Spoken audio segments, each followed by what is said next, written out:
الى الكرة وصلت وبعدت الى بايش يسدد. الله يخلي وحده البايش نجم البطولة يسجل ربما أغلى أهداف البطولة، ربما أهم أهداف العراق.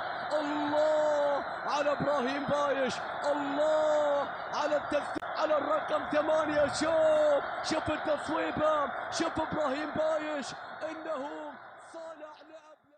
فيها اليحيوي، فيها ركلة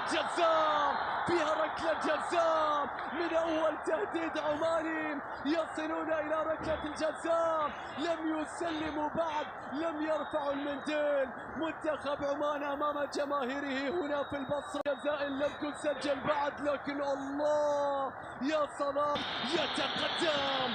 الله مستحيل يا جلال، هذا ما تحتاجه العراق في موقف كهذا الموقف. حارس عظيم يعيد فرحتهم التي لا يريدون أن يفقدونها أبدا. يا جميل، أي عمان تعود، جلال حسن، عمان تعود، تسجل عمان، تعود عمان، يسجل صلاح ويعادل النتيجة في هذا التوقيت. يا لها من إثارة. نعم، أبناء السلطنة يعودون مرة أخرى إلى هذه المواجهة. هي ركلة جزاء. حط في بطنك بطيخة صيفي، حط بطنك رنقية بصراوية، حط ركلة جزاء لا غبارة. عيني عطوان،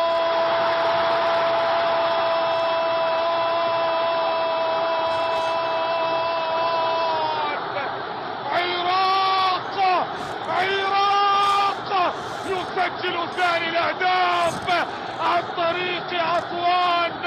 ياتي الامان، مر جميل، يلعبها جميل، خطره، راسهم يابس العمانيين يا عمان. ماذا فعلت عمان؟ تأتي بهدف التعادل.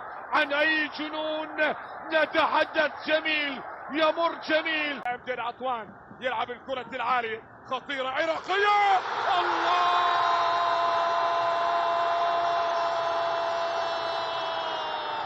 لا، ما يحدث هذا أمر غريب، ما يحدث هذا أمر عجاب. لا لا لا لا يا عراق، ماذا فعلتم يا عراق؟ حتى بالانتصار تكونوا بالجروح، حتى بالانتصار يخرجوا بطلوع.